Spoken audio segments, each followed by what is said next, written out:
माघ महा महत्तम अध्याय 19। हरे कृष्णा, राधे राधे। पद्म पुराण में माघ मास के महत्तम का वर्णन करते हुए कहा गया है कि पूजा करने से भी भगवान श्री हरि विष्णु को उतनी प्रसन्नता नहीं मिलती जितनी कि माघ महीने में स्नान करने मात्र से मिलती है। इसलिए सभी पापों से मुक्ति और भगवान वासुदेव की प्रीति पाने के लिए सब किसी को माघ स्नान प्रयत्न के साथ जरूर ही करना चाहिए, क्योंकि माघ के महीने में ठंड बहुत होती है और स्नान करना मुश्किल होता है। अब हम श्री गणेश जी महाराज और अपने गुरुदेव को याद करते हुए माघ महत्तम का अध्याय 19 सुनेंगे।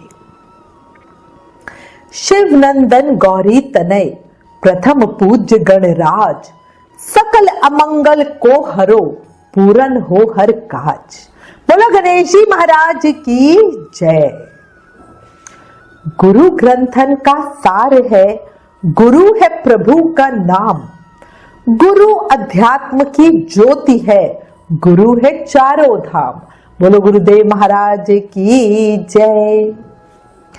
कल हमने माघ महा महत्तम के अध्याय 18 में ब्राह्मण देवद्युति जी को पिशाच रूपी राजा चित्र से मिलते देखा था और देवद्युति ब्राह्मण उन्हें केरल देश के ब्राह्मण वसु के प्रेत बनने की और मुक्ति की कथा सुना रहे थे।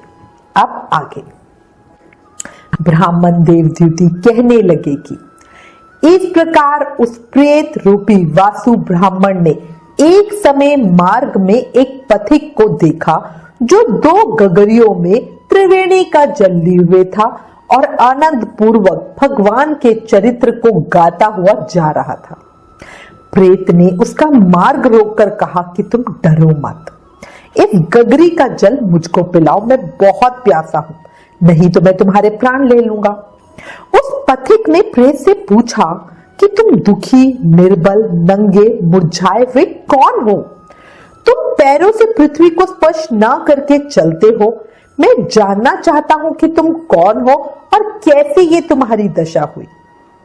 इसके बाद लुमेश ऋषि बोले कि वो प्रेत रूपी ब्राह्मण पथिक के ये वचन सुनकर कहने लगा, हे पथिक, मेरा ऐसा होने का कारण सुनो। मैंने कभी किसी ब्राह्मण को दान नहीं दिया। मैं अत्यंत लोभी, क्रियाहीन, दूसरे के अन्न पर चलने वाला था। मैंने कभी किसी को भिक्षा नहीं दी, ना ही मैं कभी दूसरों के दुख से दुखी हुआ। मैंने कभी प्यासे प्राणियों को जल भी नहीं पिलाया, ना ही कभी छाता, जूता आदि कुछ दान किया।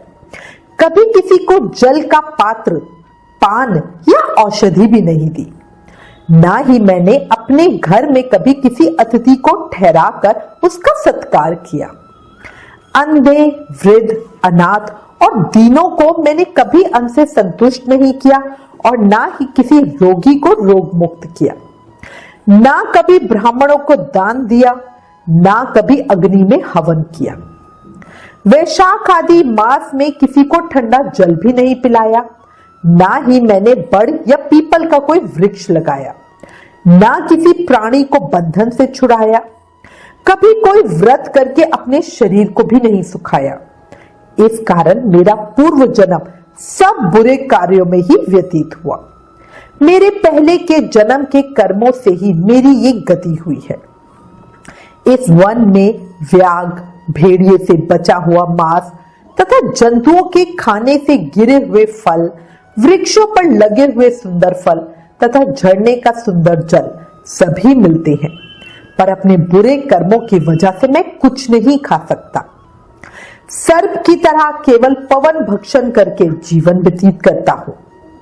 बल, बुद्धि, मंत्र, पुरुषार्थ से लाभ हानि, सुख दुख, विवाह, मृत्यु, जीवन, भोग, रोग तथा वियोग में केवल भाग्य ही कारण होता है। कुरूप, मूर्ख, कुकर्मी, निंदित तथा पराक्रम से हीन मनुष्य भी भाग्य से ही राज्य भोगते हैं। काणे, लूले, लंगड़े, नीतिहीन, निर्गुण, नपुंसक भाग्य से ही राज्य प्राप्त करते हैं।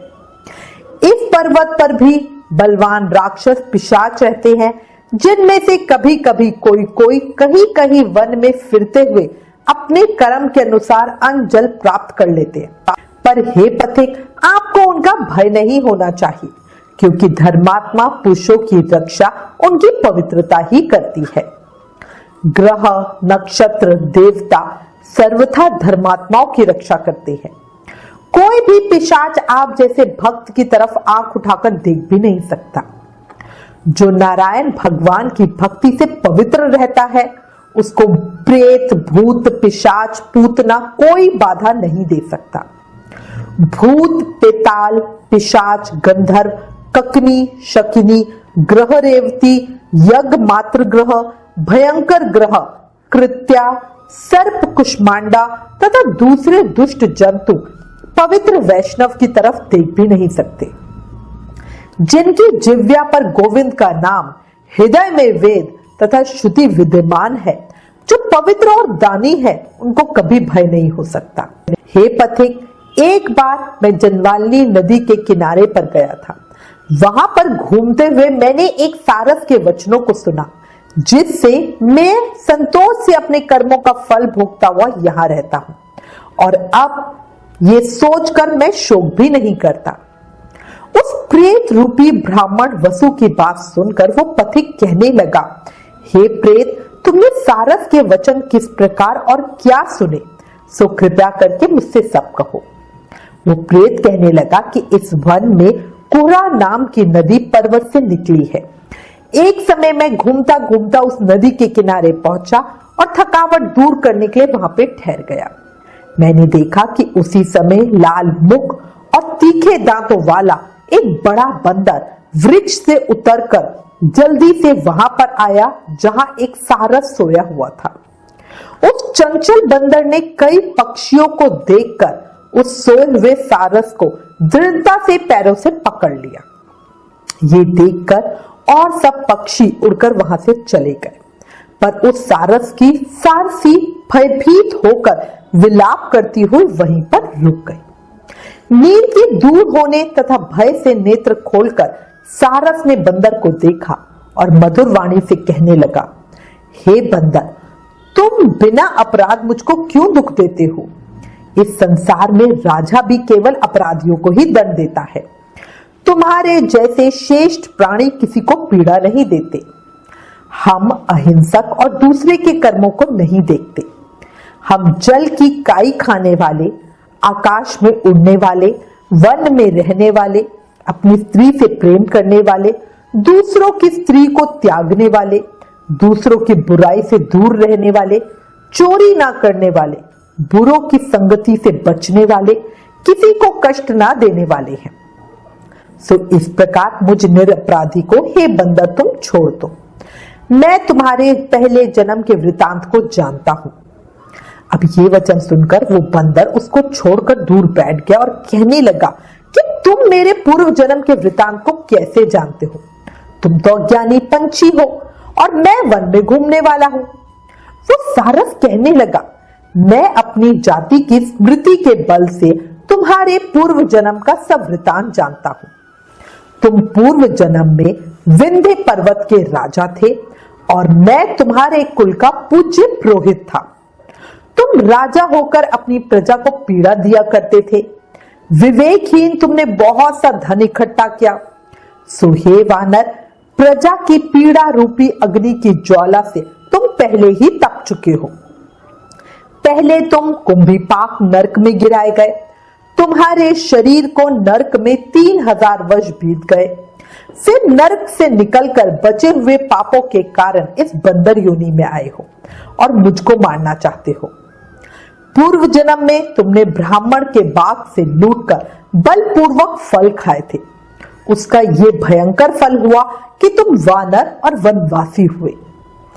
प्राणी अवश्य अपने किए हुए कर्मों को भोगता है, इसको देवता भी नहीं हटा सकते। इस प्रकार मैं सारस का जन्म लेकर भी अज्ञान से मोहित नहीं हुआ। इतनी कथा कहकर वानर कहने लगा कि यदि ठीक ही जानते हो तो बताओ तुम सारस पक्षी कैसे हुए? तुम तो मेरे राजपुरोहित थे। यहीं पर हम इस अध्याय का विराम करेंगे। माघ महा महत्तम अध्याय 19 समाप्त। कल माघ महामहत्म के अध्याय 20 में आगे की कथा सुनेंगे और जानेंगे कि राजपुरोहित सारस पक्षी क्यों बने। अब एक अंतिम बात, जब पता है जीवन क्षणभंगुर है, अभी है और अभी नहीं, और जब हमें अगली घड़ी का कुछ नहीं पता क्या हो जाए क्या नहीं, तो क्यों ना इस शरीर का उपयोग करके अभी कर्मों के बंधन से मुक्ति पा ली जाए। और इसका सबसे सरल आसान रास्ता है नाम जाप करना। याद रखो, कलयुग केवल नाम आधारा, सिर्फ नाम जाप करके भक्ति, प्रेम, मुक्ति, शक्ति सब पाया जा सकता है। इसलिए प्रेम से, मन से, भाव से हर सांस के साथ जाप करते रहो। हरे कृष्ण कृष्ण कृष्ण हरे हरे, हरे Ram Ram Ram Hare Hare. Please in videos को अधिक से अधिक शेयर करके शास्त्रों का ज्यादा से ज्यादा प्रचार करें, ये भी एक सेवा है। राधे राधे।